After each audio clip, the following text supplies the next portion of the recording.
And what's up, Giants fans, Hub watchers, YouTube subscribers, Twitter and Instagram followers? It's your boy Noname back at it again with another New York Giants video. How are you guys doing, everybody? What's up, guys? For some reason, my chat is not showing up. Oh, there it is. There it is.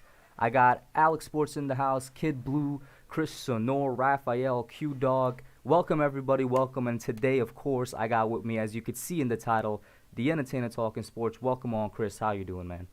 What's going on, man? Yeah, happy Memorial Day to you. Happy Memorial Day to everybody. It's a pleasure to come on, see some of the best in here. Obviously Q-Dog, one of my best. Christian Orr's in here.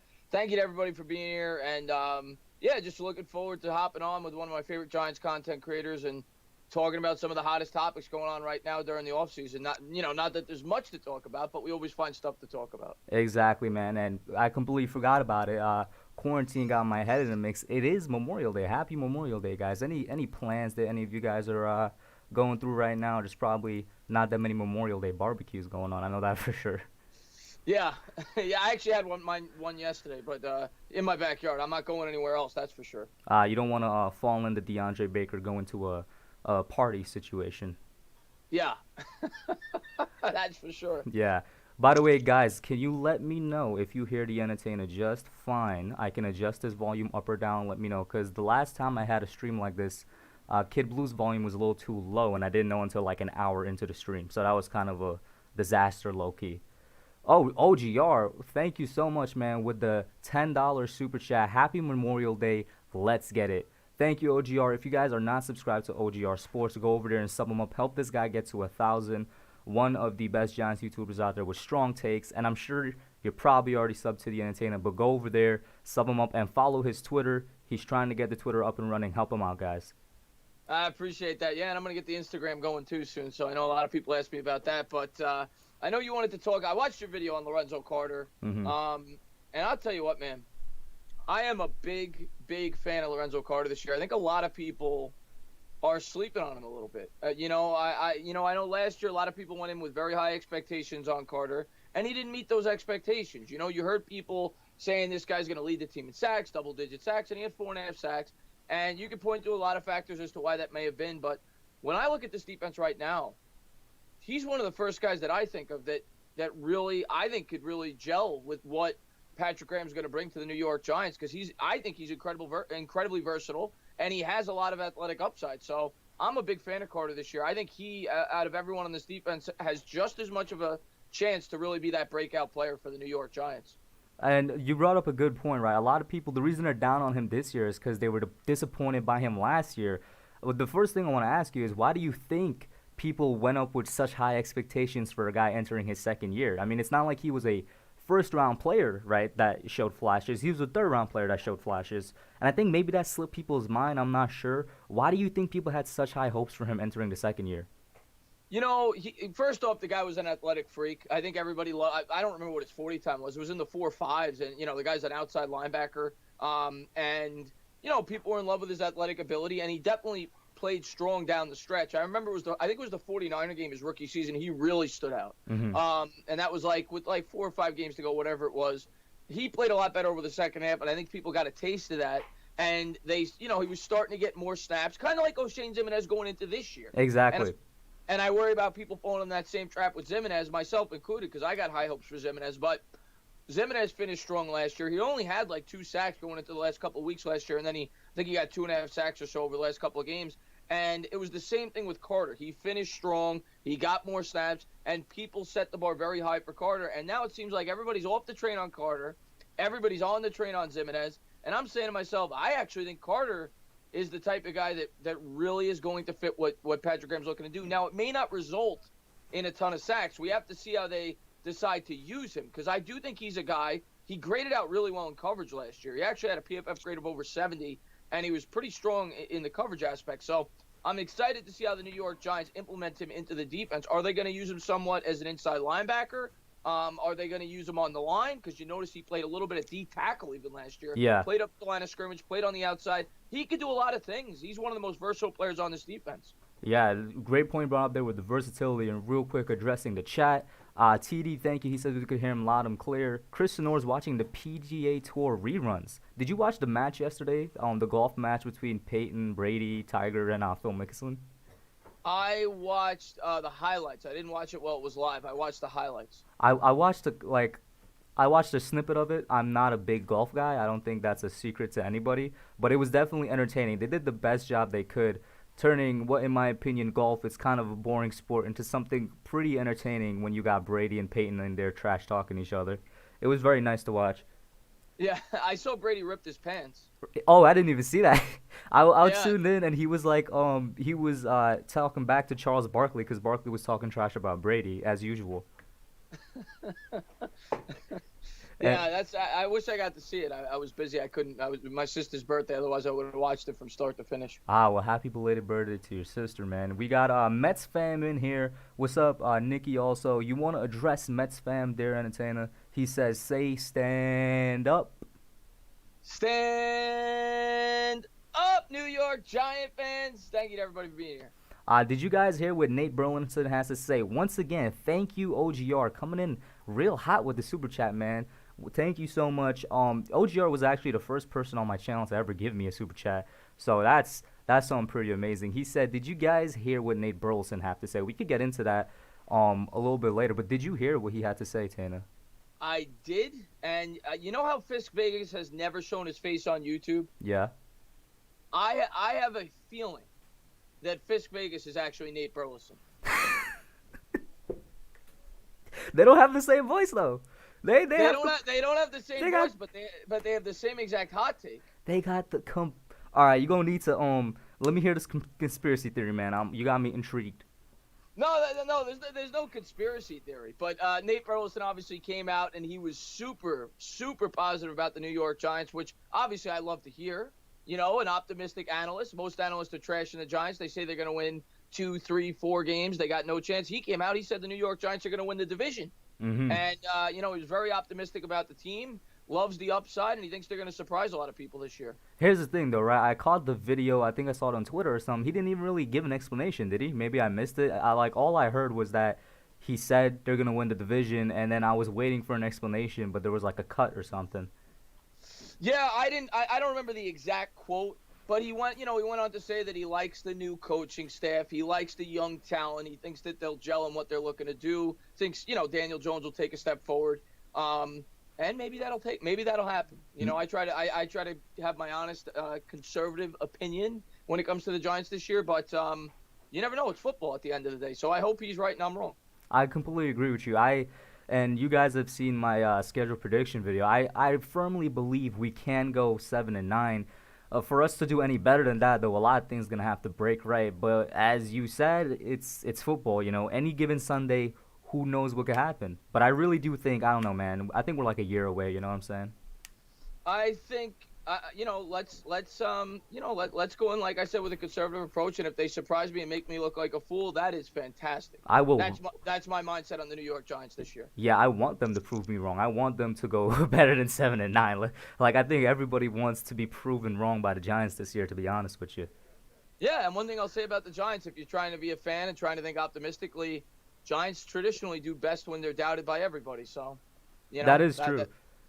So I mean, in the year we won in 2012, everybody said that the Eagles were the dream team, the Giants were done, and they went out there and they surprised a lot of people. So you never know. Yep.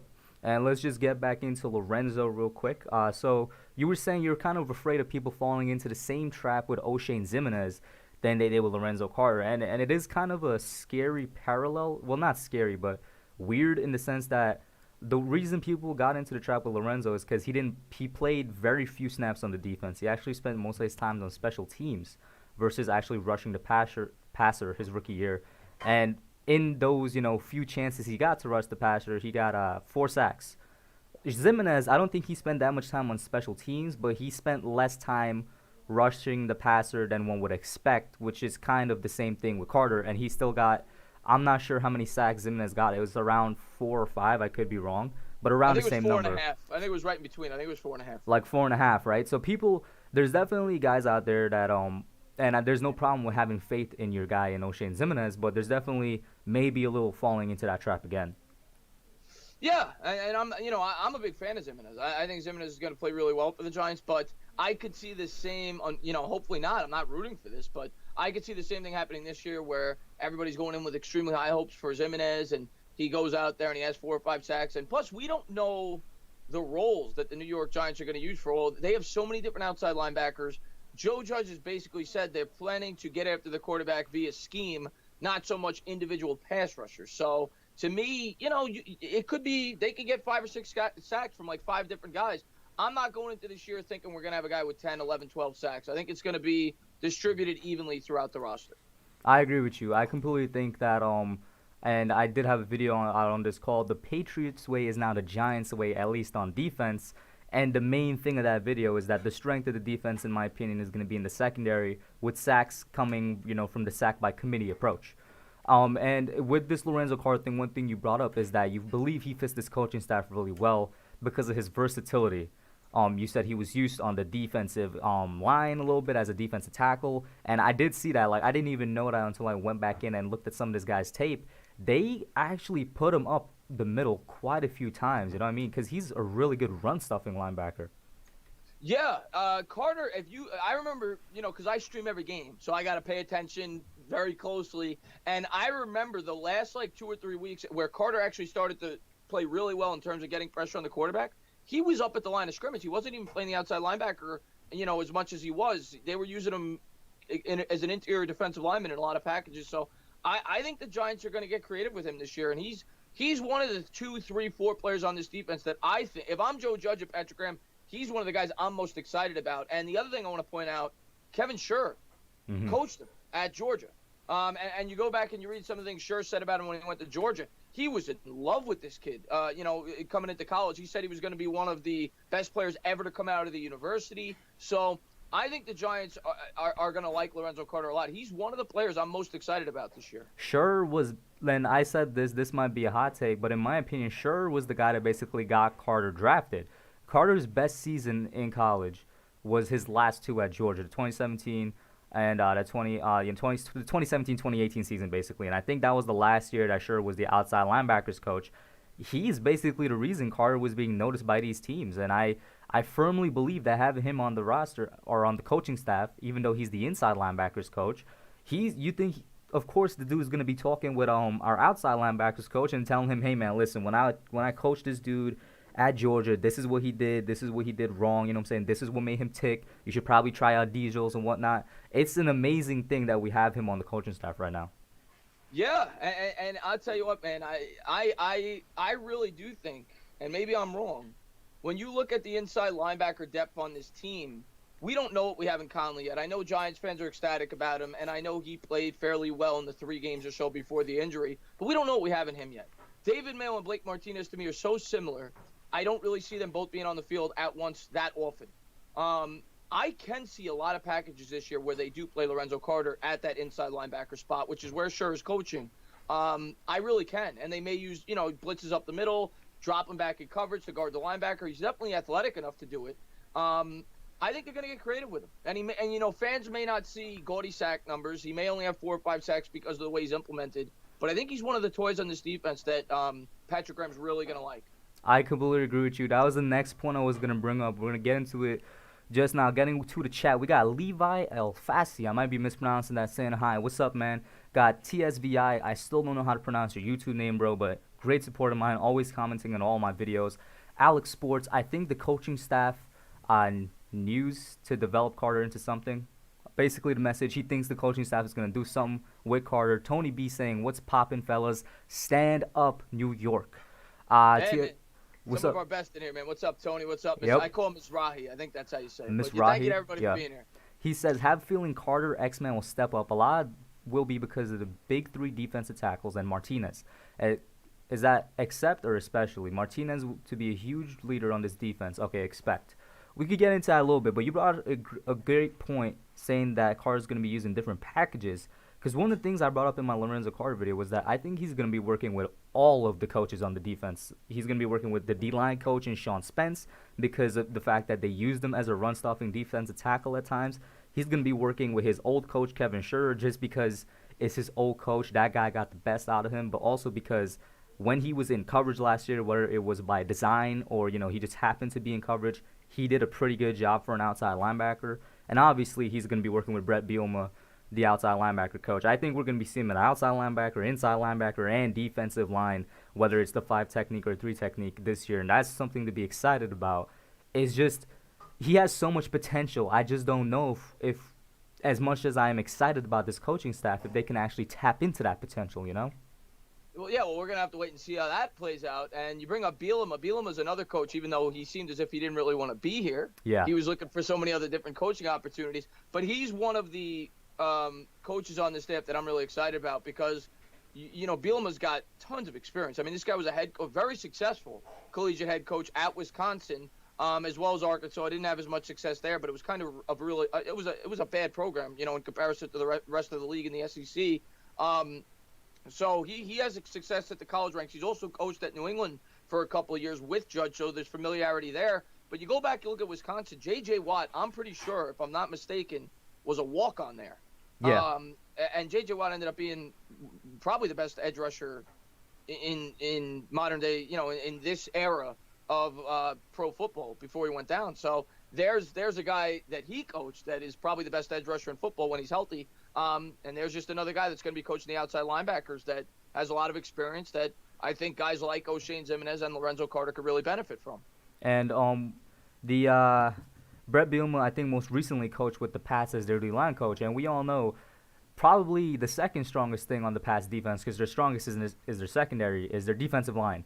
The Patriots' defensive line has always been a good one for like the past 20 years, but Brett Bielema, I think he coached there right before he came to the Giants. I could be wrong, so I do have faith in him on the NFL level as well.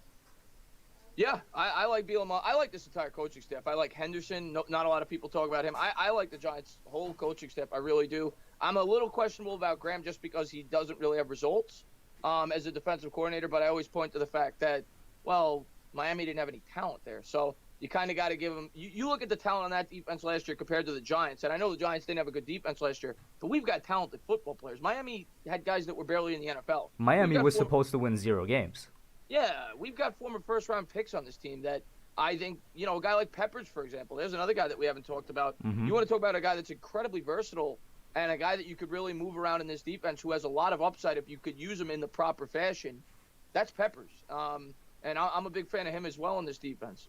And the thing is, right, you brought up a good point with a lot of, former first-round picks. We got a lot of former, just in general, top-round guys on the team, and that's a testament to Dave Gettleman's drafting, right? And you actually, you guys should check out a couple videos that Entertainah made in the past week, really good, on both reviewing Jerry Reese's, like his last 6-7 drafts, and then doing a review of Dave Gettleman's job so far. A testament to how good Dave Gettleman is the fact that we have so many good or at least players with good futures on our team. Like, this team is almost completely built out of draft picks. Yeah, and I always just try to be fair. Like I said in my Gettleman video yesterday, I'm never going to tell you that Gettleman's perfect because he's not. He's definitely made a number of moves where I'm like, okay, I don't get that. But the signing, what's his name? Saquon's rookie year as a backup. I forgot his name, that running back from Carolina. Stewart. That was like the dumbest move. Yeah, he's definitely made some bad moves, but I think a lot of people don't put it all into context. They don't realize, and that's why I made the Jerry Reese video, they just look at wins and losses, but you got to factor in what this guy inherited in comparison to other GMs. This guy inherited probably the worst situation in football when you take everything into consideration. He had no cap space. He had a quarterback who was going up on 36, 37 years old. He had very little talent on defense, and all the players that were pretty good were aging and were overpaid. So you couldn't have asked for a worse situation, and, the only argument that you can make is the rebuild should have started a year earlier, and, that's up for everybody to decide whether or not that was Mara that did that or Gettleman. But in terms of drafting, which is what Gettleman's here to do, when you're going through a rebuild, that's what you're building. You're not building through free agency. You're not building through trades. You're getting rid of, dead wood, which is what he did. Guys like Janoris Jenkins, Alec Ogletree, and you're getting younger players to fill those voids. And that's what he's done. And he's brought in talented players via the draft.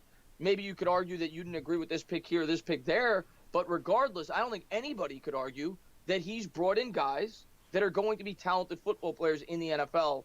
in the later portions of the draft. You look at Darius Slayton. Everybody seems to love Ryan Conley. That guy was a 5th-round pick. Julian Love, he's one of the New York Giants fans' favorite players. That guy was a 4th-round pick. You know what Jerry Reese's 4th and 5th-round picks were doing? They were flipping pizzas by their 3rd year in the league. We have, like, the thing is, too, right? Gettleman does a lot with what he's given, but he also, you brought it up, basically cleared us out of the cap hell.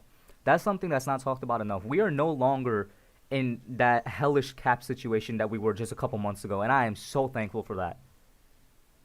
That's exactly. When he took over the job, we had $30 million in cap space. And, you know, he had to backload the Nate Solder contract because of that. You know, Solder's getting paid $19 and $20 million over the last 2 years because we had no cap space when he took over the job. You know, and a lot of that had to do, like I said, guys like Janoris Jenkins, Eli Manning, so on and so forth. And he's gotten rid of those players, and he has not replaced those voids with long-term contracts. That's the other thing that I like that he did this year in free agency. 3-year deals on 2 players and 1-year deals throughout the rest. I think 1 2-year deal with Levine Toilolo, who carries no dead cap hit next year. So, and basically those 3-year deals are 2-year deals. You could get rid of them after 2 years. So he gives us a ton of flexibility going forward, whether or not he's the GM. So in that aspect, I think he did a really good job. Yep. I'm just going to address the chat real quick. We got that really long name that looks like a bunch of gibberish saying sup. What's up, man? How you doing?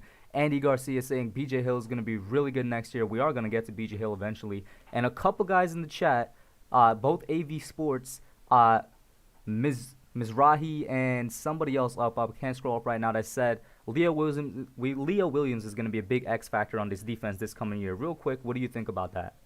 I'm a huge fan of Leo Williams, man. I really am. I'm not a huge fan of the trade. You know, that's definitely, to me, that is the biggest knock on Gettleman, that trade, because it made no sense. They were 2-5 or whatever they were when they made it. But in terms of a football player, I think Leo Williams is another guy kind of like Lorenzo Carter who really fits this philosophy. And he's a guy, what did Joe Judge say during the draft? We're looking for players that are versatile, and we're looking for players that maybe have not hit their ceiling yet.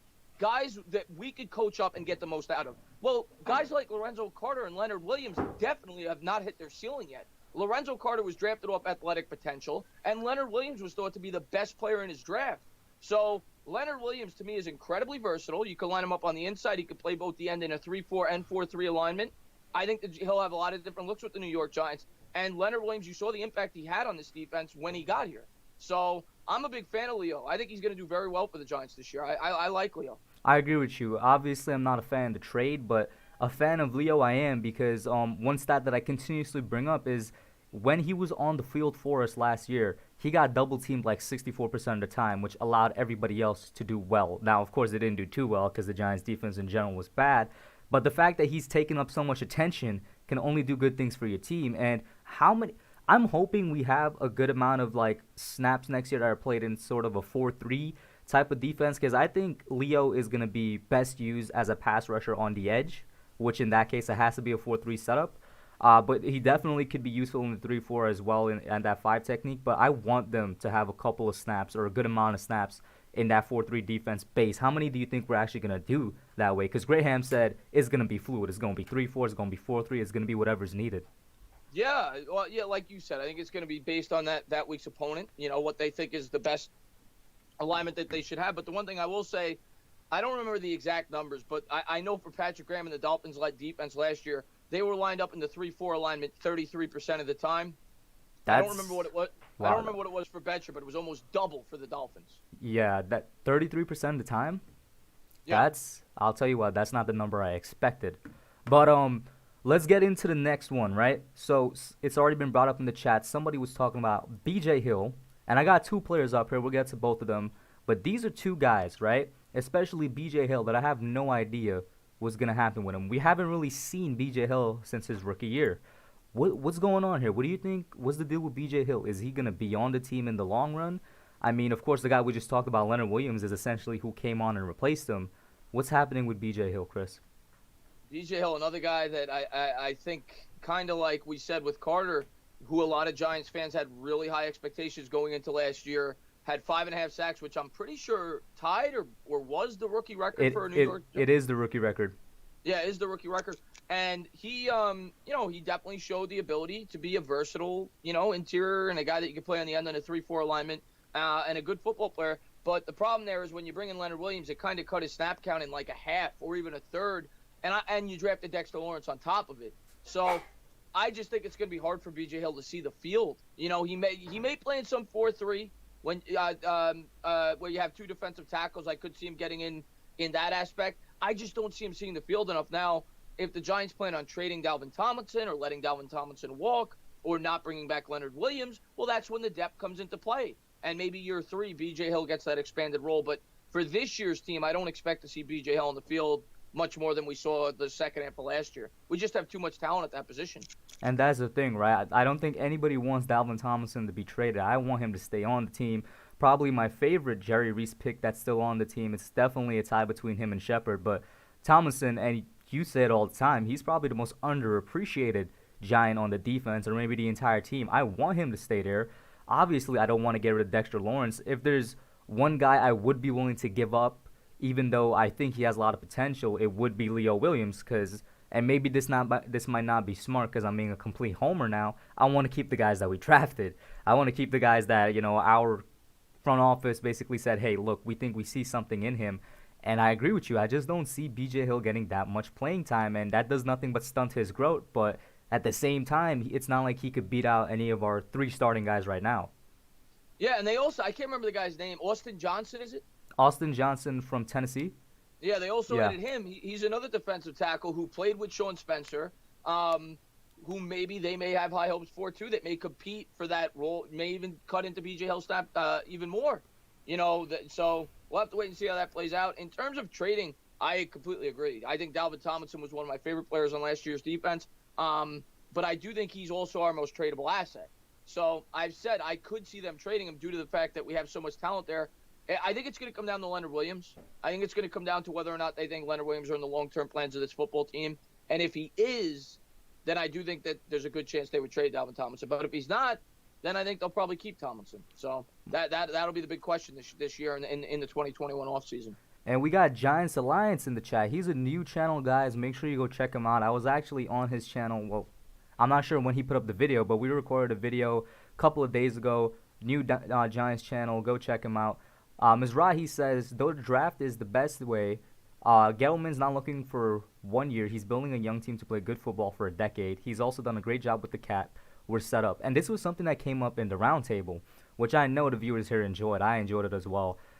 This is something that came up in the roundtable. If Gettleman's gone, at the very least, he set up a really good foundation for the next GM. Yeah, I mean, at the end of the day, Gettleman, I said in my Gettleman video yesterday, I said, more than likely, Gettleman's not going to be there for the parade when we win.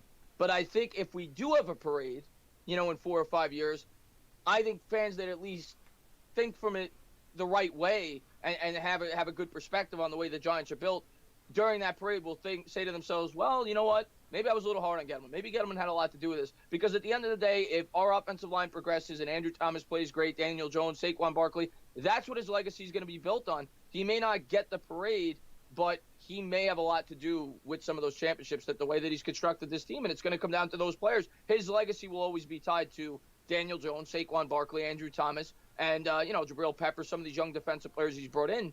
But yeah, he thought towards the future. He didn't try to save his job in 1 year, which is the whole reason why Gettleman got hired in the first place. In 2016, and I don't like to go back on bad history, if the Giants would have started from scratch, which is what they should have done, they shouldn't have just fired Coughlin. They should have fired Reese and Coughlin. We would have started the rebuild probably then, because you would have gotten a new GM and you would have gotten a new head coach.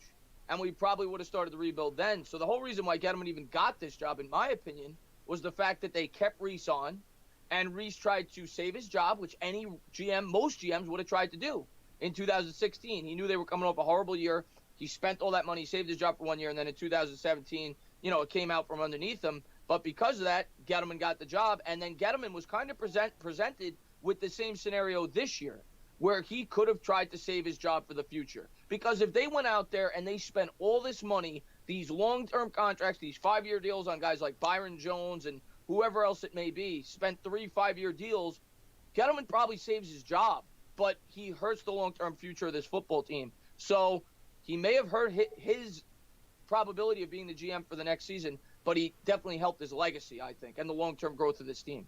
For sure. The fact that Gettleman actually put the long-term growth ahead of his immediate gain is something that I can't help but respect. And in the chat, we got Lestat Walton, a great supporter of both of ours. What's up, Lestat? How you doing? Kane Zong and Kid Blue turned back in. Another great Giants YouTuber, guys. Make sure you go over to Kid Blue, check his channel out, subscribe. I will be live with him tomorrow night on his channel. And one thing, right, an interesting thing you brought up that I completely agree with is I don't think Gettleman is going to be here in like 3 or 4 years when we win a Super Bowl, but his pieces will remain. That kind of reminds you, doesn't it remind you of like Ernie Accorsi and Jerry Reese with the Super Bowl? Yeah, I say it all the time. You know, I don't try to discredit Jerry Reese. Jerry Reese was definitely a part of that staff. He wasn't the GM that built a lot of that Super Bowl roster, but he was a part of the staff. He was their best scout. It's why he got appointed to be the general manager after Accorsi left. But, you know, just look at the roster. I mean, the 2008 Super Bowl was almost exclusively built by Accorsi. And the 2012 Super Bowl, even, of course, he gets credit for. Not that Reese doesn't also. Reese brought in a lot of pieces. Jason Pierre-Paul, Hakeem Nicks, Victor Cruz, you know, a number of other players. I'm sure people will name them in the chat. He brought in a lot of key pieces. But there were still a lot of Accorsi guys that remained on that team. Pieces on that offensive line, Eli Manning, you know, Osi Umenyiora, Justin Tuck. A lot of his key pieces remained on that team.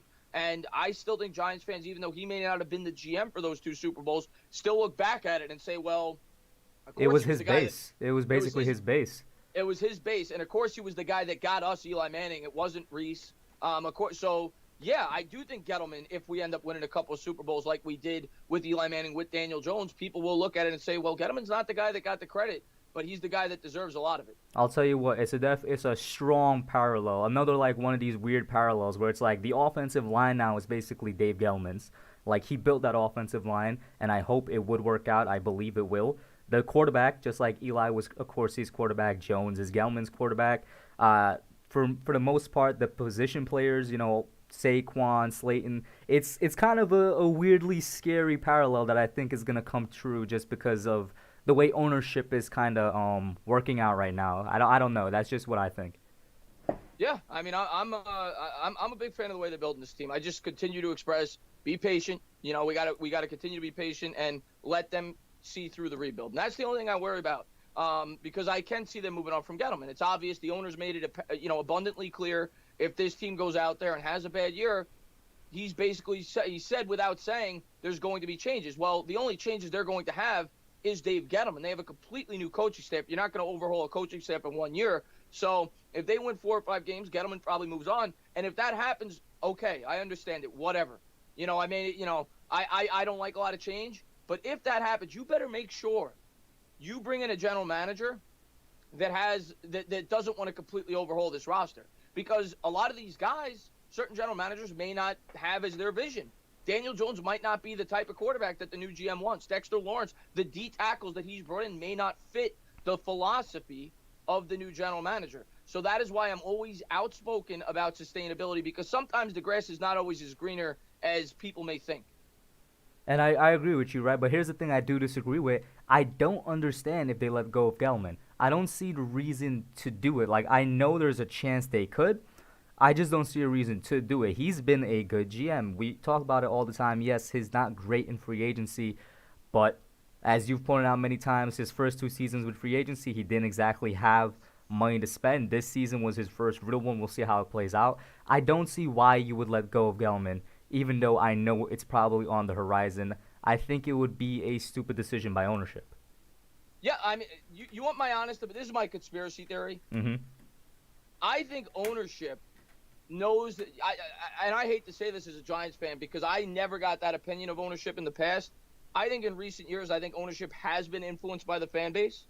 And I think that the reason they left Gettleman on and didn't have a fresh start was because they know that the mob, I call that side of the fan base, the mob mentality, the people that demand change and they constantly want to flip and get rid of the coach, get rid of the GM, change.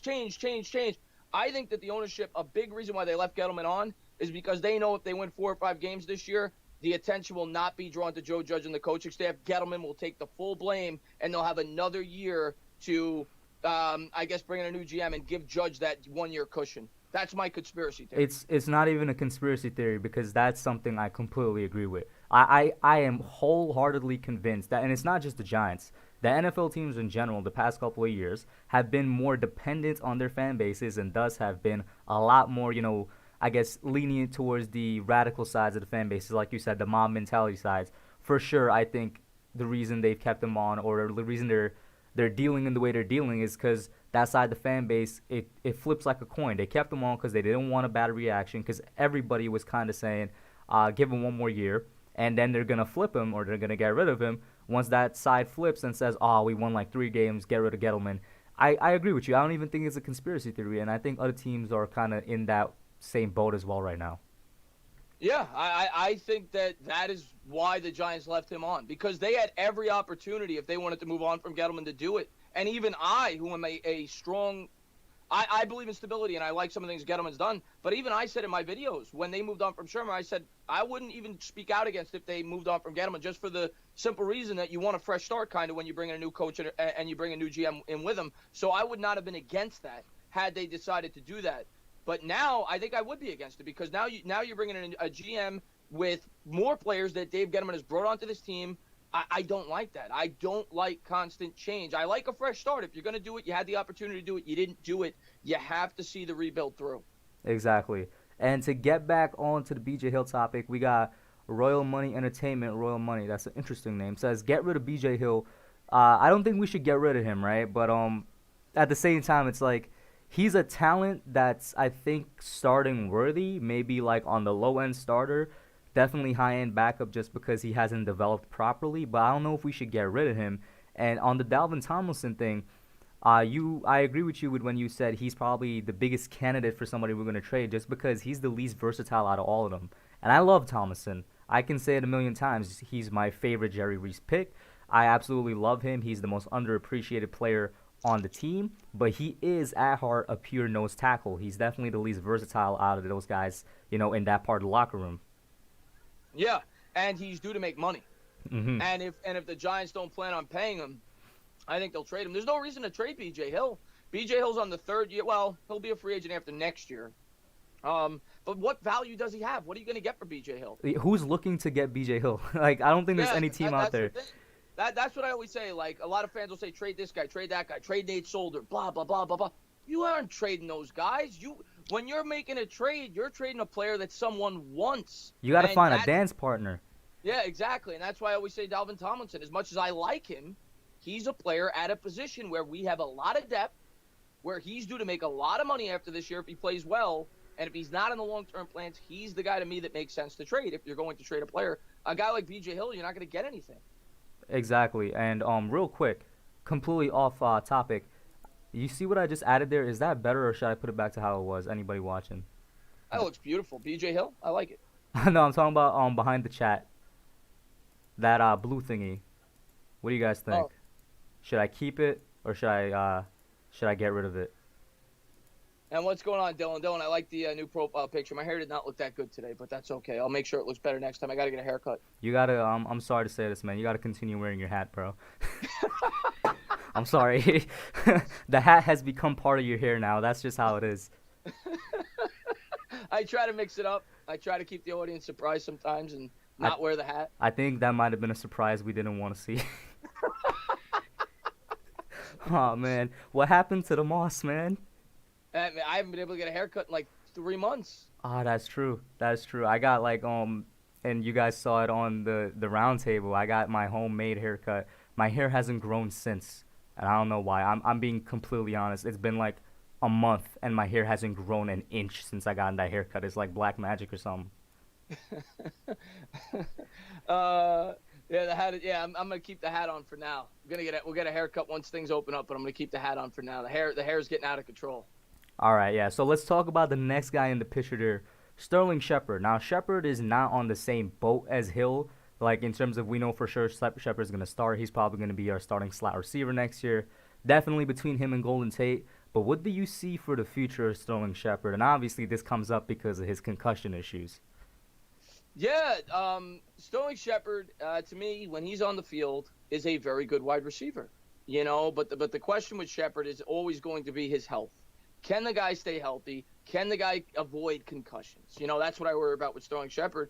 But, he's one of my favorite players on the team. He's a tough football player. He's an underrated blocker. And if he could stay healthy this year, maybe he does break out. That's the guy that Bad Dog said he thinks he's going to break out. I know he's got a little bit of a bias there because it's a Sooner. Mm-hmm. He's an Oklahoma fan. I personally think Slayton's going to be the breakout wide receiver this year. I think he fits the offense very nicely. But I like Shepard. I mean, I think Shepard he's still relatively young, and he's still got upside. I'm a fan of Shepard, but he's got to stay healthy, and I don't know if he's gonna. The guy's had concussion issues his entire career, even dating back to high school. So hopefully he does, but, conventional wisdom would tell you he probably won't stay healthy. A long gibberish name that I can't pronounce. Thank you for tuning in, bro. It's always a pleasure to have any of you guys tune in to watch my content. It's all right that you got to go. Dylan Renner, NYNJ. I do live in NY. I believe Chris does as well, right? Yes, I do live in New York. Yeah, and we want the blue. I'll keep the blue. So, yeah, on Shepard, to be honest with you, I want him to be on the team as long as he can, but I probably see him on the Giants for maybe like another 2 years max. And that's being generous. I think he's going to be gone in 2 years for a couple of reasons. One, he might voluntarily leave just because, he's going to be concerned for his own life, basically. And also because I feel like eventually he's going to kind of wear out his welcome because he doesn't really fit this offense, to be honest with you. Like, he doesn't fit the new thing that we're going to run. And real quick, Blig, I can't speak. The guy with the rock name, Big Blue Jabroni, with the $1.99 $2 super chat. Thank you so much. He says Julian Love will be the breakout player for the D. We can get into that after this. So back on Shepard, your thoughts? Yeah, no, I completely agree with you. I don't think he's going to be in the long-term plans for this football team. I also don't think Golden Tate's going to be here after this year. Tate carries, I think, a $5 million hit. I think they'll cut him for the simple reason that I think they're going to draft a wide receiver in next year's draft or sign one. They're probably going to draft multiple. Yeah, and as far as Shepard goes, I mean, you look at what you look at Beasley. Beasley wanted out of Dallas because of the way that they used the slot receiver. Mm-hmm. It felt like he wasn't getting enough targets, so on and so forth, after they brought in Amari Cooper, a talented guy on the outside. And you go back, you look at Garrett as a play caller. Who were the receivers that had the most success? Tall guys on the outside, Dez Bryant, Miles Austin. That's who I think the New York Giants are going to look to bring in, guys that are 6'2", 6'3", 6'4", guys on the outside. The guys that will work over the middle, I think, in this offense will be more the tight ends than the slot receivers. Not to say that the slot receivers can't produce, but I don't think they'll be used in the same fashion that they were with Pat Shurmur. The guys that are going to get the most targets are definitely going to be the tight ends and outside guys like Slayton. Maybe it might be just Slayton. They could get another outside guy, but as of right now, it's going to be Ingram or Caden Smith, and Slayton that's going to get the targets. I expect to see Shepard's targets. If they only use him in the slot, it's definitely going to be like cut in half or something. Yeah, I think they'll use him on the outside, though. I'm not saying exclusively. I think they'll move him around because they don't really have another guy on the outside. Tate, to me, can't really work on the outside. I think they'll use Shepard on the outside at times for sure, but they'll mix and match. But I still don't think he's in the long-term plans because he's 5'10". He's got an injury history. I just don't see it. I think they're gonna bring in younger talent at that position. Yeah, and it's like the thing is, Shepard is so underrated too. That's what makes it sad. Shepard is my favorite receiver on the Giants right now, man. I love this guy. He's like one of the most underrated route runners in the NFL. As a slot receiver, this is a hot take. I think he's a top 10 slot receiver in the NFL. But because of his route running ability, I think he could be fine on the outside. Not what we need per se, but he could be fine on the outside. But it makes me sad thinking about his future. I won't lie. Yeah, for sure. For sure. I'm completely with you. He's one of my favorite guys on the team, but let's get back to the Julian Love super chat there. For sure, man. Do you think Love will be a breakout player for the D? I don't know. It depends. I don't know how many snaps he's going to play. If this whole thing with DeAndre Baker goes completely south, then I think for sure he could be a breakout player for the D because he's going to be one of the next guys up. If we're talking about in general, I don't see him starting at free safety. I could see him getting in certain packages because I believe they're going to use him, McKinney, and Peppers in some interesting ways where maybe all three of them are on the field at the same time. Maybe he wins that starting slot corner role and then he'll break out. I'm not sure. Where do you think this goes? Listen, man, I'm a big fan of Love, and I do think he'll be used. I don't know, like you said, I don't know if he's going to be out there on every snap. I think it's going to be a very versatile defense, but I think they'll move Love around. If Baker's not on the roster, I was actually talking to Giants Alliance about that when he came on my channel. he seemed to think that Love has the best shot of being the starting outside cornerback rather. Outside cornerback. Yeah, I don't know. He was drafted more so to be a safety and to be that nickel guy. But I do think Love will play, and I think he's versatile. That's what the book was on him when we drafted him. I remember that. So I do think Love fits this defensive philosophy very nicely. And I do think even if Baker's here, you're still going to have a lot of packages where Peppers almost plays a linebacker type role. I think they're going to have so many different packages where they have 6 DBs out on the field, 6 DBs out on the field. So Love is going to get playing time. He's going to be used all over the field. Do I think he'll be the breakout player? I don't know about that, at least statistically. But I think he'll definitely have an impact on this New York Giants roster this year. I agree with you. He's going to have an impact because I'm not sure how much you could break out if you're not getting that many snaps. The reason I say that is because the guy we took in the 4th round of this draft, Darnay Holmes, I think he has a really, really strong chance to take that starting slot corner role from Julian Love. This guy, the more you look at him, the more I like him. He was regarded as the smartest player in the draft. Graduated college in 2 years. He's one of the fastest players in the draft, really sound technique. And maybe I'm wrong, maybe I'm overhyping him, but I do think he has a really good chance to take that starting slot corner role from Love. And then Love is without a starting job. He could still come in packages, like we've said. But how much chance do you have to break out if you're not on the field consistently? No, you're right. And Darnay Holmes, to me, I'm a big fan. Everything you read about the guy, that guy's incredibly intelligent. Mm-hmm. Some of the things you hear about, he's like a chess master. I think he graduated a year early at UCLA. He's very athletic. He's very fast. Never played the nickel corner, but he said that he's willing to do it. He thinks he'll do it well. He played it at the Senior Bowl.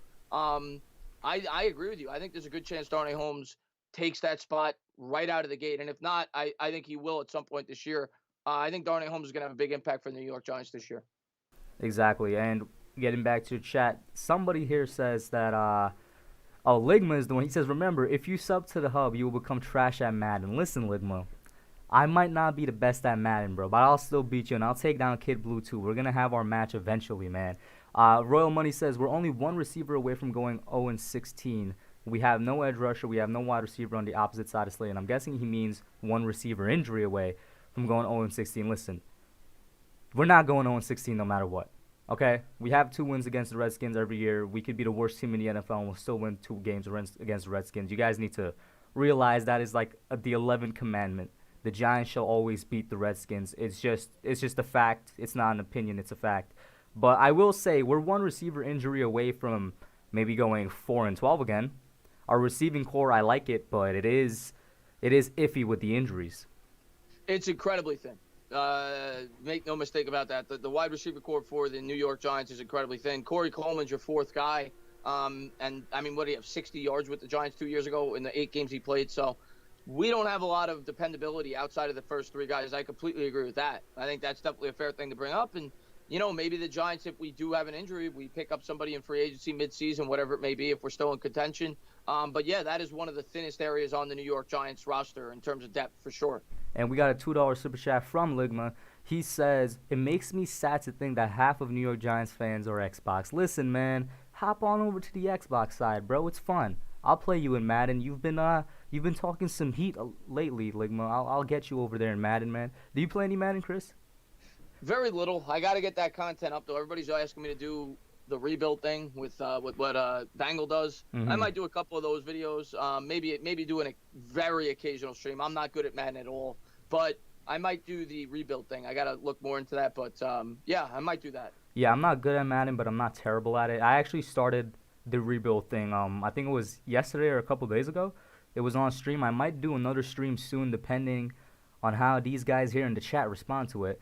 But we'll see about that. And let's get to the next topic, the recap segment, right? This is something fun I want to do for reoccurring guests. So last time you were here, we talked about Blake Martinez. And I said I was very high on Blake Martinez when we signed him because I completely believe with Patrick Graham back as his coach, he's going to have a quote-unquote breakout year. He's going to have a good year. I think that Green Bay used him in a way that made him only showcase one area of his abilities, that being his tackling. And the way the Green Bay defense was set up, he wasn't really allowed or he wasn't given the chances to show what might have been good coverage skills. Or, I think he was a one-dimensional player in Green Bay just because of the way they were scheming him versus when Patrick Graham was there and he had by far his best year. So in this recap segment, You said you hope that I'm right, but you're not sure. Are you sure of that now? What's your take on Blake Martinez now? Yeah, there's no way I can be sure, but yeah, I mean, I made a video on that a couple days ago. Players that I think could break out for Patrick Graham's defense, and yeah, I've definitely come more around to the Martinez signing than I was when they first signed him. For the reasons that you just said, the things that Martinez has said over the last couple of weeks, the reason he chose the New York Giants, why he wants to be here, how he was misused with Green Bay. He only blitzed 23 times last year. The year before, he blitzed triple that. So he thought he was misused in the Green Bay defense, like you said.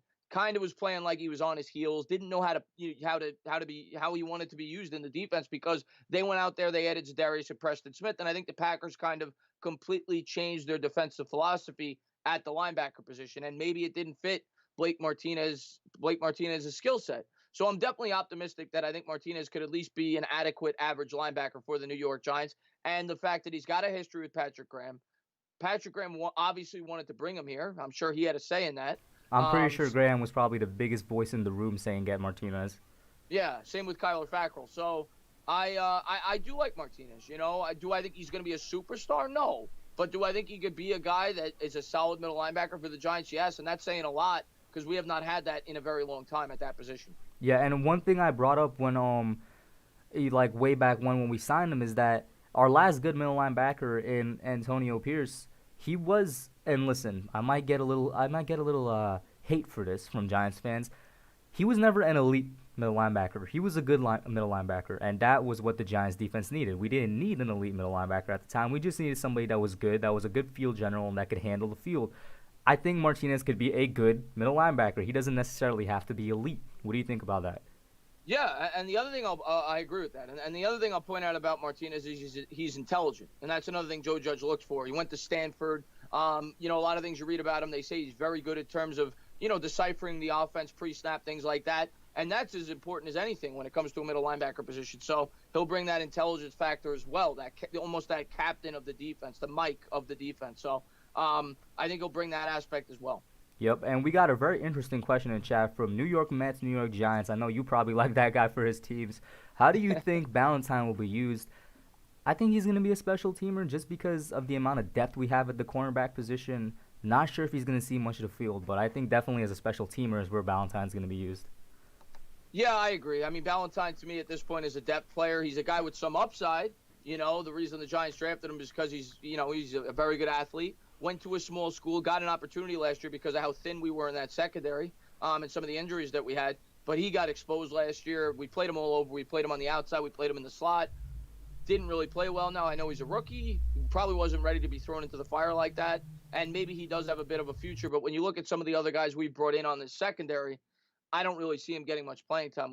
We've got some players with upside. Now, I will say we've got guys with question marks as well. We don't know what's going to happen with DeAndre Baker. We don't know if Sam Beal could stay healthy. So if there are some more injuries, Ballantyne might see the field. But if he does, it probably means that we have a lot of injuries in that secondary.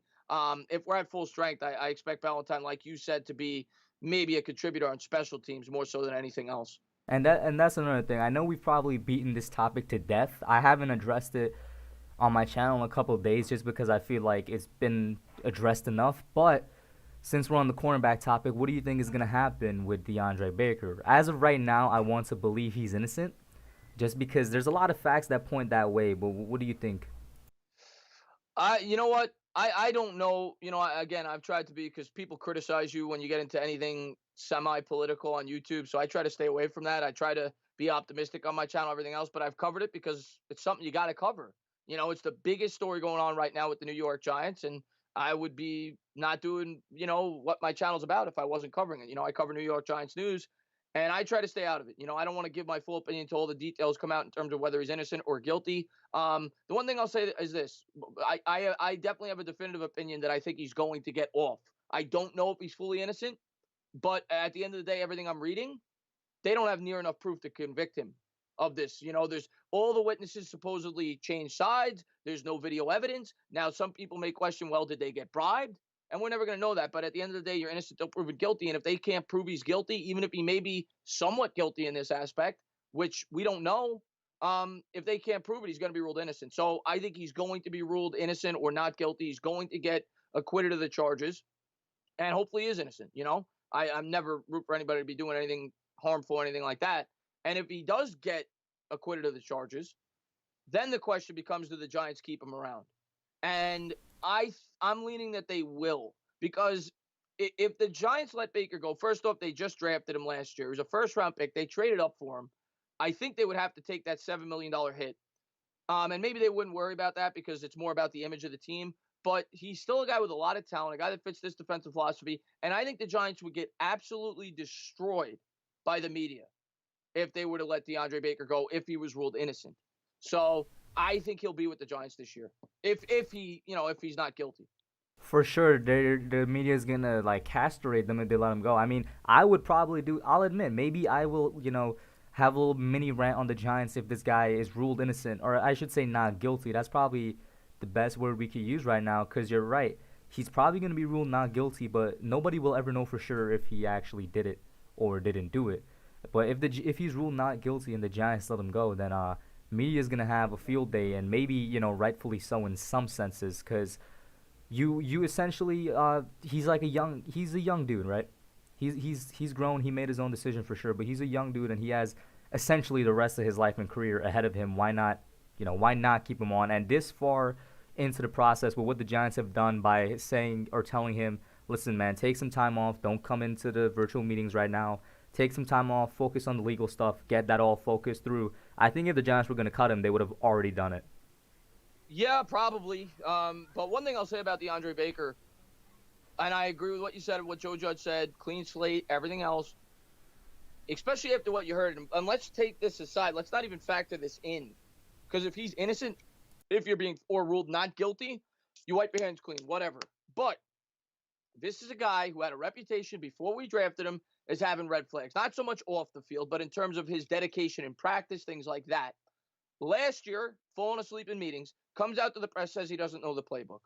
Clean slate. But now this year, after all of that, you got a new coach, a disciplinarian, a completely new playbook, and you're in a situation where you can't do anything, right? You're restricted to your home. You can't go anywhere, right? And all the other players are in these meetings. He doesn't show up to them. He goes to a house party when there's a pandemic. It's not the best look. So if the Giants bring him back, which I think there's a good chance they will, he's on thin ice. He is on extremely thin ice, and he better realize that, because he's got an opportunity to become a professional athlete and make a lot of money in this league, but he better correct himself really fast, because the Giants will get rid of him. They've shown the willingness to do that in the past. Dave Gettleman traded Odell Beckham. He released Janoris Jenkins. He traded Eli Apple, and a lot of that had to do with the way that they handled themselves in the locker room. So if they do give him another chance, he's on very thin ice, DeAndre Baker, and I don't even know if he's guaranteed his starting position right now. I think that could be an open competition. I agree with you. He's going to be on thin ice. And Larry McCadden, thank you so much for the $10 super chat. He says, sup, guys. Hope y'all are safe and doing well. We are. I hope you're safe and doing well, too. Everybody in the chat, I hope you guys are doing well. Who do you think is going to be starting as center? We could get into that after we finish with DeAndre Baker. But I agree with you. He's one slip up away from being cut. Like, he really is. And it probably might not have to be a big slip up. Like, dude could be drinking water the wrong way and they'd probably cut him, which I don't blame them for. But he comes back and he's going to be like on completely like a lake on thin ice. You know what I mean? Yeah. And, and maybe he'll grow up. Maybe that's what he needed, that experience to say, okay, I better wake up, because he's costing himself a lot of money if he does that. We're not even talking about his rookie contract. If he performs well, you look at some of the money that these guys get, Darius Slay, guys like that, when they reach their second contract, that could be him in 3 years. And he needs to realize that. I think he is, or at least I hope he is, because his lawyer said the thing that like he's scared straight. But on the starting job thing, I agree with you. In fact, I don't think DeAndre Baker, whether he's ruled innocent or not, let's say he is ruled innocent, I don't think he's starting week 1, because he's already missed too much time with, getting to know the new coaching staff, the playbook, and everything like that. He's already missed a good amount of time. And because of that, I think he's not going to start week 1. Maybe he starts week 2 or 3. But week 1, I don't think Baker's going to be our starting outside corner. Yeah, I don't know if he is or isn't, but I'm going to say this. It's definitely an open competition. And, if Sam Beal plays well in camp, or Ballantyne, whoever, and he doesn't, we've seen the Patriots do it. The Patriots are going to play the guy that is the hardest worker, that knows the playbook, things like that. And I think Joe Judge is going to have the same philosophy. DeAndre Baker is going to have nothing handed to him, and he doesn't deserve to. I agree with you. Once again, he made the decision on his own. But getting back to the super chat, Larry says, "Who do you think is going to be starting at center?" My best bet is going to have to be Shane Lemieux because right now he's a better center for run blocking than any other guys that we have there. Not necessarily pass blocking, but I think it's going to be Shane Lemieux. Who do you think? I hope it's Shane Lemieux. That's the guy I'm rooting for. I've kind of said I think it'll be Pulley just because he's the only guy with any experience playing the position, and it's a shortened off season. So that's my guess, but it could be Gates, it could be Lemieux. I'm rooting for Lemieux. I'm rooting for Gates because we all know Pulley's not very good, and I would like a young guy there to gain experience. But it's kind of going to be a competition, and regardless if that's the one thing I like about this offensive line, not just at the center position, at the guard position, at the tackle position. They have a lot of depth on this offensive line. And if guys aren't performing well, they're going to get replaced. So regardless of who's that starting center day one, if they're not playing well after 2 or 3 weeks, somebody else is going to get a crack at it. So I don't know who's going to be the starting center, but I think that we got enough guys that can play that position where if Pulley's not doing his job or Lemieux's not doing his job, somebody else is going to step in and take that spot. And my God, man, I can't tell you how happy I am that we actually have depth on the offensive line now. Not just bodies, but like quality guys that could go in and start a couple of games for us. That is something we haven't had in a while as well. Yeah, we haven't had a good starting offensive line, but we haven't had depth there for a long time. Yeah, especially at the tackle position. I mean, you've got Cam Fleming as your backup tackle, which is what he should be. He's a swing tackle, but the guy's a lot of experience in the league. He's played on some good offensive lines. And he's performed well on those offensive lines. And he's performed well. And now you got Parrott as he's your second backup, and Gates could play the tackle. Gates is kind of that utility piece that is so valuable. I think he's going to be put in the spot that he should be in, that guy that'll step in when you have an injury, because he could play the guard, he could play the tackle, and hopefully he could play some center. But I think he's best suited to be a guy that comes off the bench that fills in for when you have an injury, because that's inevitable. Almost every year you're going to have an injury on that offensive line, or maybe you have a player that doesn't perform the way he should.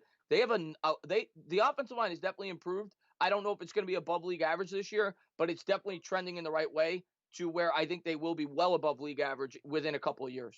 Well, if you remember, my hot take on the roundtable was that I think our offense is going to be top 10 if healthy, which by that, I think our offensive line could be top 15 if fully healthy for sure. Yeah, I think they'll be around league average if they're healthy, maybe slightly above league average, like you said. And the guy I'm looking forward to, Will Hernandez. I want to see if he could take a big step forward this year. Andrew Thomas, I'm bought in on. I think he's going to be an above average tackle day one. But I really want to see Hernandez take a step forward this year. And, the center is definitely the big question mark, but I definitely think it'll be an improved offensive line. Also, the maturation of Daniel Jones, year 1 to year 2, learning the NFL game that much better should only help the offensive line. The fact that Daniel Jones is going to take that step forward that we've seen many quarterbacks in recent years take alone is going to help out. Even if, by some weird universe we're in where the Giants didn't address the offensive line, the fact that Daniel Jones in himself is going to improve, learn how to address the pocket more, that alone helps them out. Like, that's going to help them out a lot. Him just having a better pocket presence. That's it, man. That's the biggest key to this offense more so than anything. And developing a ground game, too. Developing a ground game with Saquon Barkley to really give Daniel Jones that needed help, that he's learning a new offense and everything else. And I do think that they're going to pay a lot of attention to trying to build the ground attack, and I'm looking forward to it. Oh, yeah, for sure. You already know my pick for 2020 MVP is Saquon Barkley. I don't know if he's going to win it, but he's going to be in the conversation, man. He's going to have like 300 rushing attempts behind a good offensive line now. We saw what he did with 250 behind a bad one in 2018. I'm excited for what he could do in 2020 with 300 and a good one. I'm completely with you on that. If the Giants ever made the playoffs this year, I think Saquon's going to be one of the top 3 or 4 candidates for MVP because they're going to have to ride him. And I think Barkley's in for a big year. I really do. If the Giants are going to have a good year, Barkley's going to lead the league in rushing. And that's the thing, right? Kind of like an off-topic question, but the MVP award, both in football and in basketball, hasn't necessarily gone to the most valuable player in the entire league, but the most valuable player on one of the better teams in the league. What do you think about that?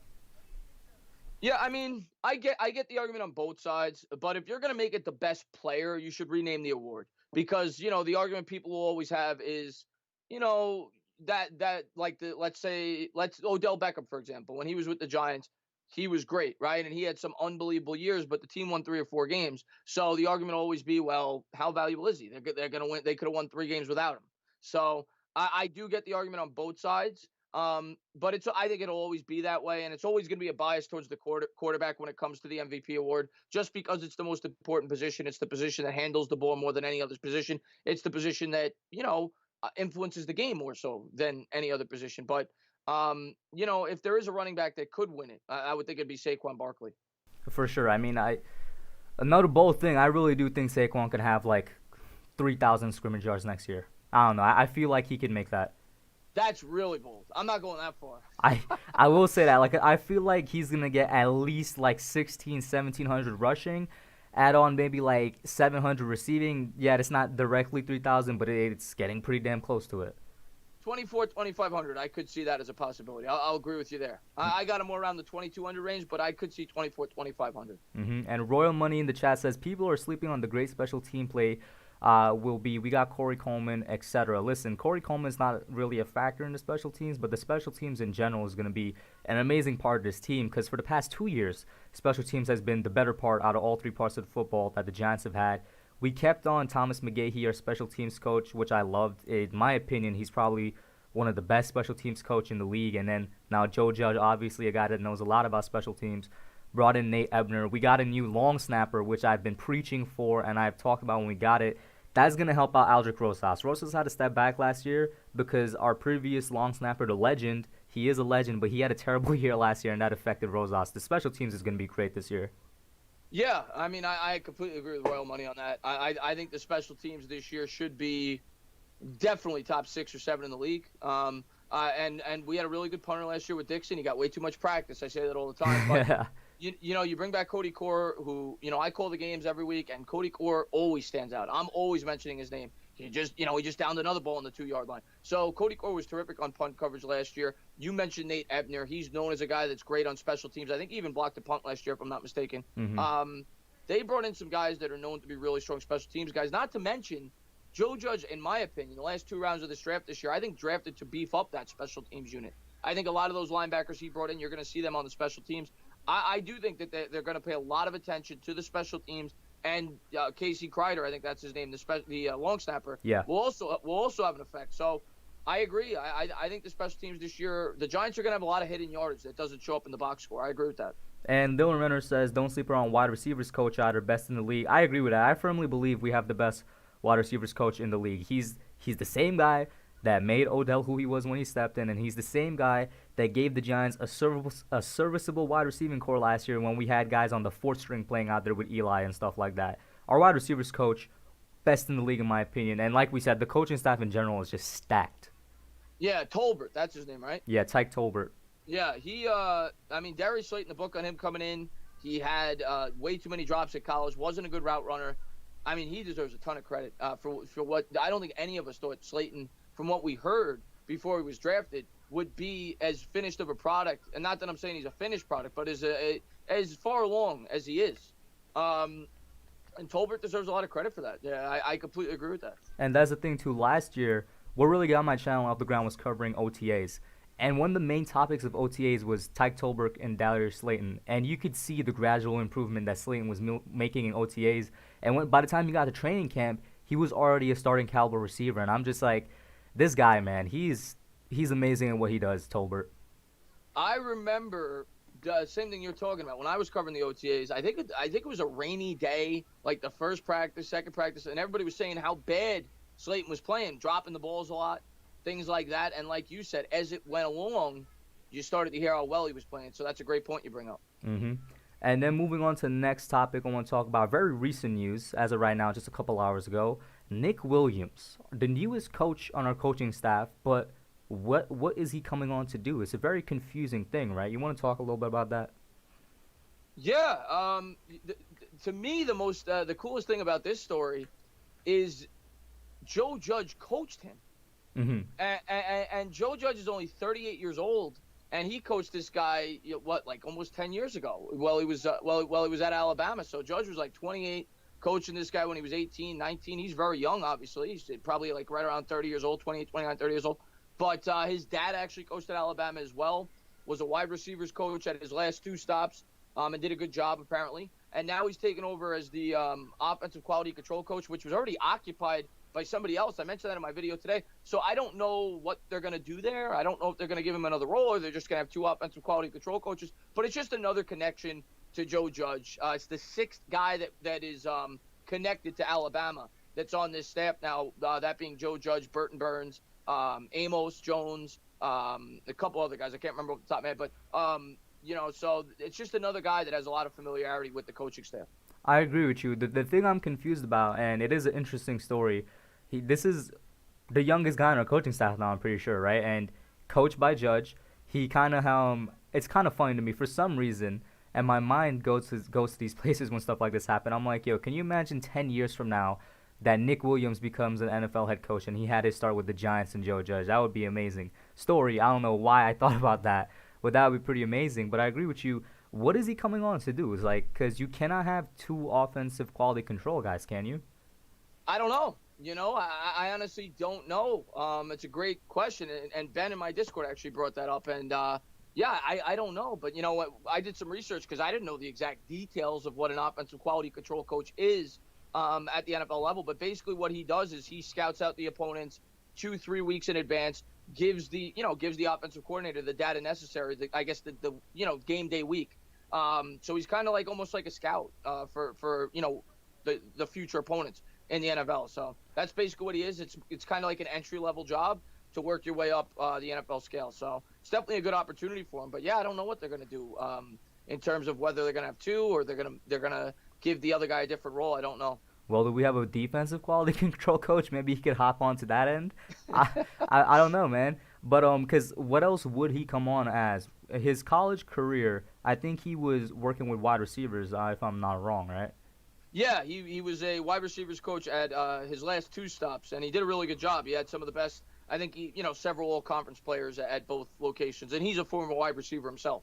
Exactly. So, I mean, maybe he's going to be a wide receiver assistant coach. I'm not sure if that's a thing, an assistant to Tyke Tolbert.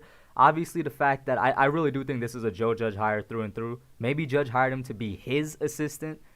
I don't know. I hope it works out, but it is a little confusing for me because of the title that they're bringing him on under.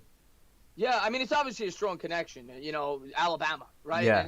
And his dad coached at Alabama for over a decade with Saban. So I'm sure this guy was, highly recommended by Saban to Judge. Judge worked with him. He probably saw his work ethic as a player, but I'm sure Saban had a lot to do, with Judge deciding to bring this guy onto his coaching staff.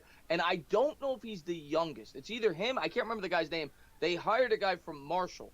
I can't remember his name, but he was around the same age. He was 26, 27 years old, and he was a head recruiter at Marshall, and he was known to have a really good, chemistry with the players. He recruited a lot of the players. So, but yeah, they have a lot of young coaches on the staff. They certainly do. And shout out to Giants Freak. He says, collab. 2 of the best chopping it up, Giant style. Can't get any better. Always appreciate all the hard work. Thank you, man. I know we both appreciate it so much. The reason we do this is for you guys. And when you guys show appreciation, it's just like the best thing in the world. Yeah, man, I say it all the time, man. It's the best feeling in the world, when I drop a video and, I get as many views as I do in the first hour. It blows me away. All the love and appreciation you guys always show me. And I try to give it back, man. I try to work with people in the community that I think are great content creators like The Hub. I think he's got one of the most underrated channels on YouTube. He puts in a lot of work. He puts in as much work as anybody in the Giants community in terms of his graphics. I was telling him before we went live, he does a great job with his graphics. He's got good content, man. So I always try to shout out anybody in the Giants community because as the Giants community grows, it should only help everybody.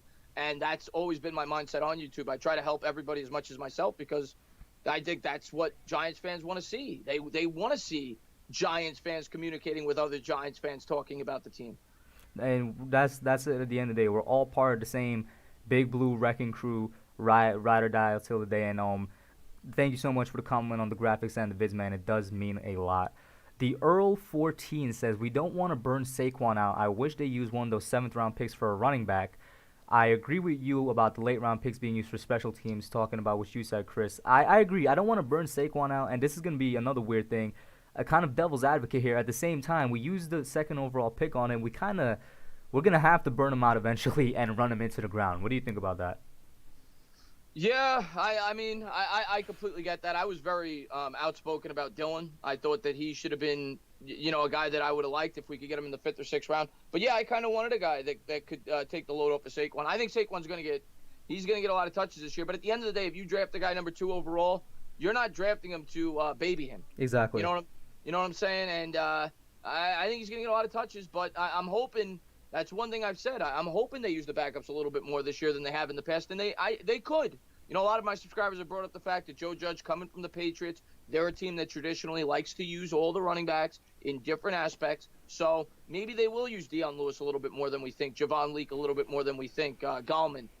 So we'll see. But, yeah, Saquon's still going to get a large portion of the touches. This offense is going nowhere if Saquon Barkley is not heavily involved. Exactly. And the thing about Dion Lewis that was interesting is that he's a very similar running back style to Saquon in the sense that agile and a receiving back, which leads me to think they're going to use Saquon on maybe 1st and 3rd downs and bring in Lewis on 2nd downs or something. Like, Saquon's definitely going to be the 3rd down back, I think, because he's the strongest out of any of the running backs there.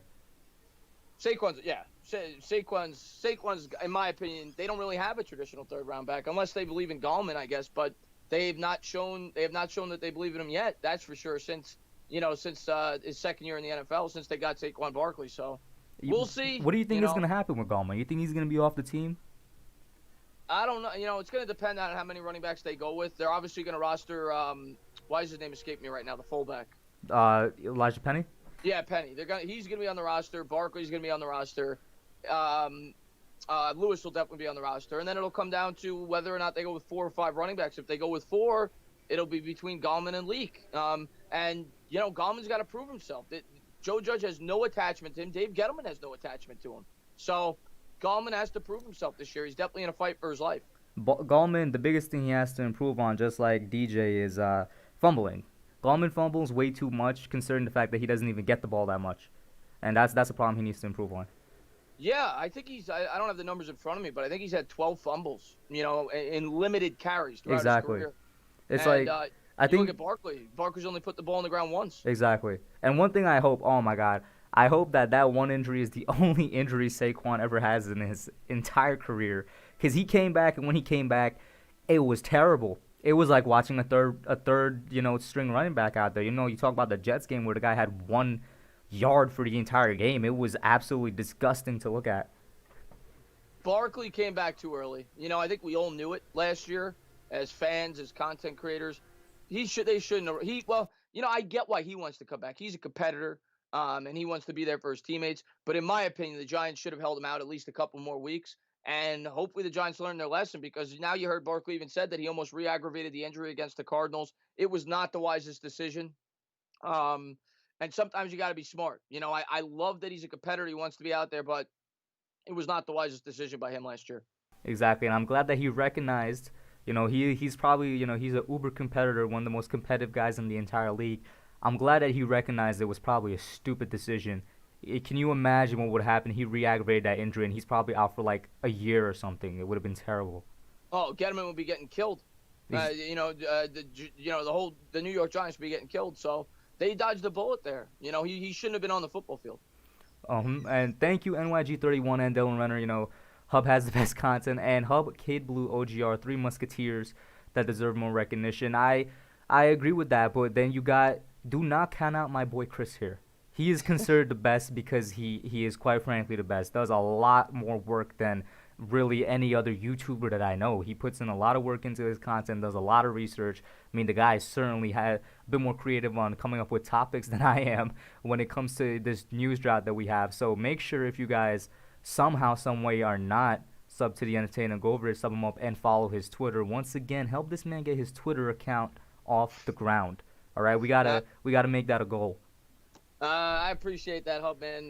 That's always the biggest compliment when other YouTube content creators show you a lot of love, and I always try to show it back. But yeah, man, I definitely trying to grow my Twitter. I've definitely been more active on it the last couple of months, and the next goal is Instagram. I'm gonna hit the ground with that soon. I'm gonna completely change my Instagram account and try to get more active on that. Well, you guys heard it here. When he gets it up, make sure you go over. And speaking of Twitter, so Eli finally got a Twitter, and I gotta say, it's only been like a day or two, but it's probably been the most entertaining thing I've seen all quarantine. Eli Manning was born to be on Twitter. It was fantastic. I was dying of laughter every tweet that guy dropped yesterday. He's the GOAT of Twitter, and it's only been like 2 days. Like I love Eli. like I can't help it. I love Eli. I love it because fans are now seeing the side of Eli that, guys like you and me have known he's had. Like, players have always said, and former teammates, they've always said, Eli's probably the most entertaining guy in the locker room. He doesn't show it to the media because he doesn't have to, he doesn't want to, whatever the case is. People are seeing it now that he's on Twitter.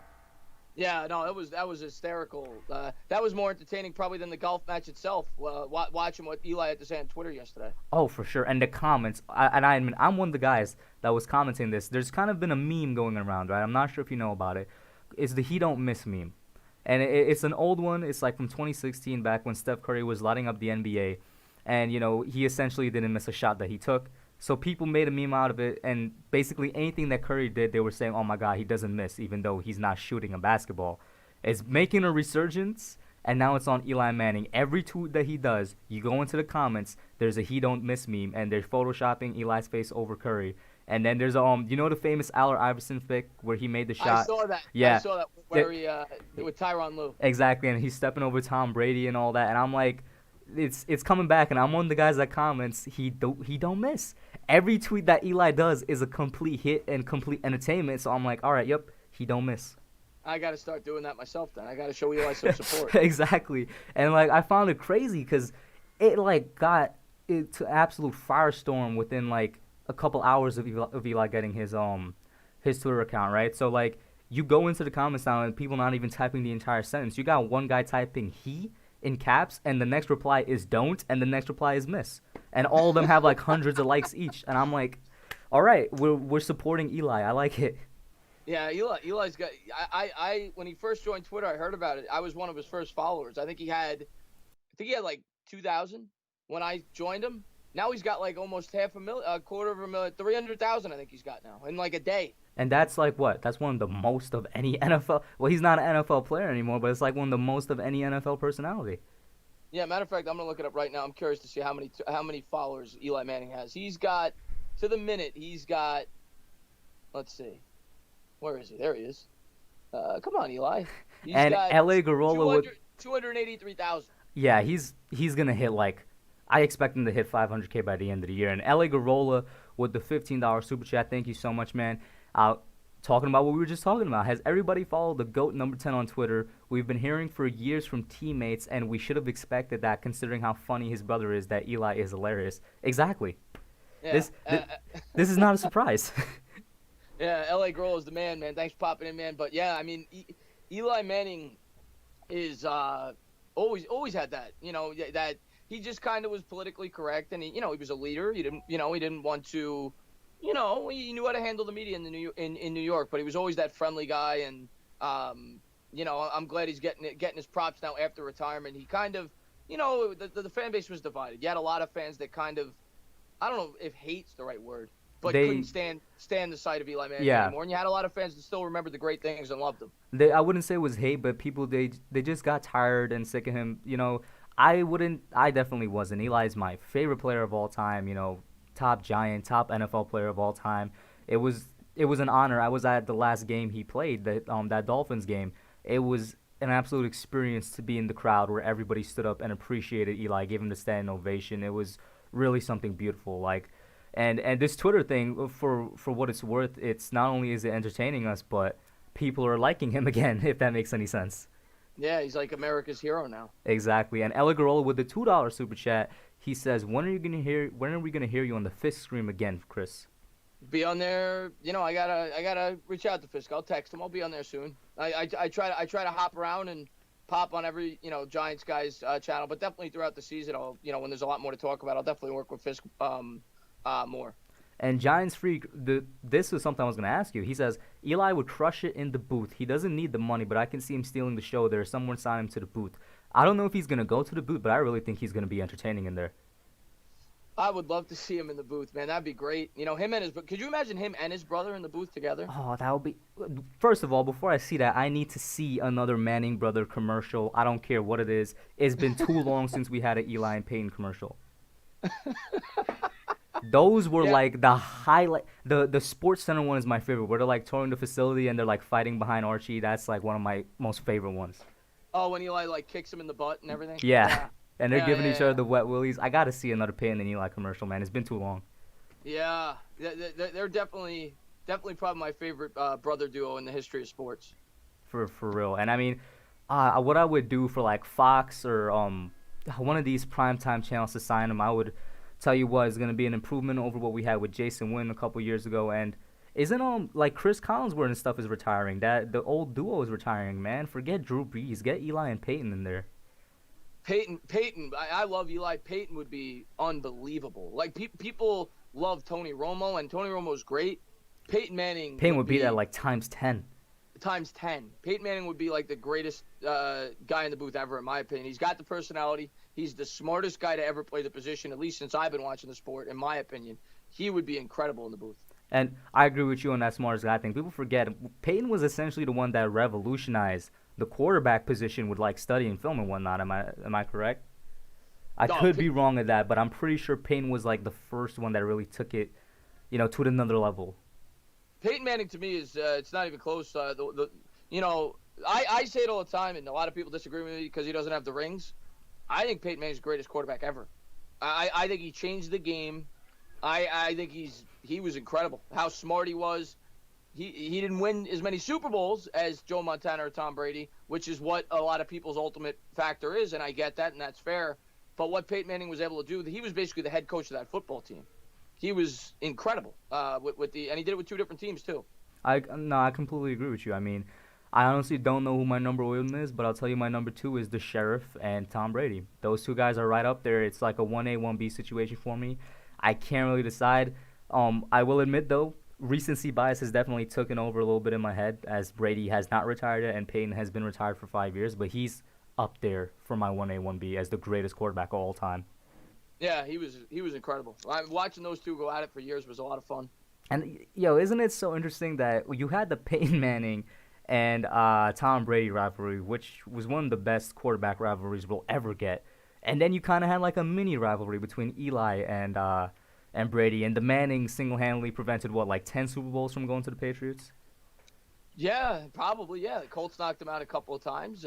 Yeah, and with the Broncos as well. So, yeah, he'd probably have at least, well, he'd definitely have two more if it wasn't for he'll Eli. definitely have 8. How many times did the Colts knock out? Yeah, that's I would once or twice maybe, but maybe the Broncos too. I don't the Broncos remember. for sure knocked him out like 2 or 3 times in his last run. So there you go. He'd have at least 10 probably if it wasn't for the Manning brothers. Yep. And getting on to the last topic for today, the last main one, Tiki Barber and Saquon Barkley. Now, at first, I did this because in the live stream, probably the funnest topic we talked about, and the one that actually got me out of my chair, was the fact that Kyle Pizzle, who was on there, said that Saquon still has to prove himself, and then we got into talking about Tiki Barber and whatnot. Tiki Barber is definitely the greatest Giants running back that ever played so far. I think give it another 2 or 3 years and Saquon's going to take that title. But then Tiki had some comments earlier today, or was it yesterday, about why he left the Giants and whatnot, right? So let me get your thoughts about that. Both situations, greatest running back for the Giants and then what Tiki talked about. Yeah, I mean, it's right now, you got to say Tiki's the greatest Giant ever. He holds all the records. And Tiki was my favorite Giant ever before he did what he did. I named my dog after Tiki. So I love Tiki Barber. He's one of my favorite Giants ever before he did what he did. Obviously, he went out on a sour note. But right now, he's got to be number one. In terms of talent, Saquon Barkley's more talented. Saquon Barkley's one of the 3 or 4 most talented running backs I've ever seen. But as far as what Tiki said about Coughlin, I read a little bit of it. I don't know if I read the whole article, but basically what I gathered was, he said that Coughlin was a factor as to why he retired, but he was, not even close to the biggest factor. He said that, obviously his opportunity in the media, and he was able to talk to a lot of prestigious people, and he thought it would open a lot of job openings, which in the end it really didn't. That was as big of a factor as anything else. But he talked about how he thought Tom Coughlin was too tough on him, things like that. Sounds a lot like the modern day athlete who kind of wants to be coddled by the coach. And I agree with you there. Yeah, I love Tom Coughlin. And I think Tom Coughlin got results because of the way that he was. Wasn't Coughlin the one that got Tiki to stop losing the football, high and tight? Without Tom Coughlin, Tiki is not even in the conversation as a potential Hall of Famer. Tiki Barber had a huge fumbling problem before Coughlin got there. Coughlin fixed it immediately. And that's another thing, right? Tiki for sure is underrated by basically everybody, including myself. I underrate him at times. I think he should be a Hall of Famer, but he didn't do anybody, or he didn't do himself favors by both retiring early, leaving the way he did, and then basically bad mouthing the guy that got him into the position to be considered for the Hall of Fame. He's not doing himself any favors. No, he's not. He's definitely not, and I don't think he's getting in. And it's a shame because He was he good. is a Hall of Famer. He definitely has the talent to be a Hall of Famer. There's a lot of running backs that are in there that I think he was better than. And had he played that one extra year with the Giants, he would be in. And I loved him. He's one of the greatest Giants who ever played. But, I think there's going to be some Giants fans that never get that taste out of their mouth. And at the end of the day, though, I mean, how sweet was that for Eli? Both Super Bowl instances. The first one, he's getting killed by Shockey. He's getting killed by Barber. He does it without both of them. Shockey, of course, goes down, I think, week 14 or 15. Mm-hmm. And then the second one, the media kills him. They make fun of him for saying that he's elite before the year, and once again, he smacks him in the face. So Eli got the last laugh in both instances. And let me address Ligma real quick. Ligma, if you're talking about Giants Alliance, I gave him the mod a couple minutes ago. But on that 2011 thing, we've talked about it before, man. We could chop it up a little bit more. Elite, he proved to everybody that year 2011 was by far Eli's best year. He was the most elite quarterback that year, robbed out the MVP in my opinion. Eli Manning that year, I say it all the time, and a lot of people just look at stats because they're fantasy guys and everything. And even though his stats were nothing to sneeze at, he had about 5,000 yards. I think he had 29 touchdowns. But when you take into account the circumstances, the supporting cast he had, we said it during the live stream, the worst running attack in all of football. They ranked dead last, the 26th or 27th ranked overall defense, near the bottom of the league. He had 7 come-from-behind victories, 7 game-winning drives out of their 9 wins that year.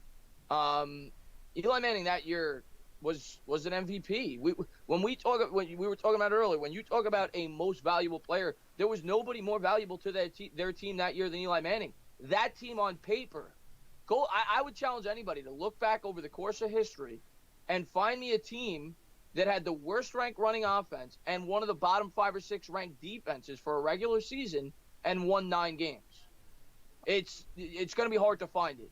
And that Giants team did it. And Eli Manning was the biggest reason why. I completely agree with you, and there's not even anything else I can say to that. He was robbed of it, and you brought up all the good points that really slipped my mind. You talk about the offensive line, you talk about the defense, you talk about the running game. That team is not in the playoffs without Eli. But I'm going to end it off on this good note because we did go a little bit over my time limit, but it was a great stream, man. Thank you for coming on. Always a pleasure to have Chris the Entertainah on here. Thank you guys for tuning in. This was a great stream, man. Hey, man, I always love talking it up with you. And, I'm having guests on my streams now on Saturdays, so I'll definitely have you on one of those in the near future. I had a great time having you on. Thank you for having me on. You have a great channel. Keep doing what you're doing. Keep grinding, and you'll definitely continue to grow as we start to get things to talk about. It's kind of hard to talk about stuff right now, but as the season gets going, your channel's definitely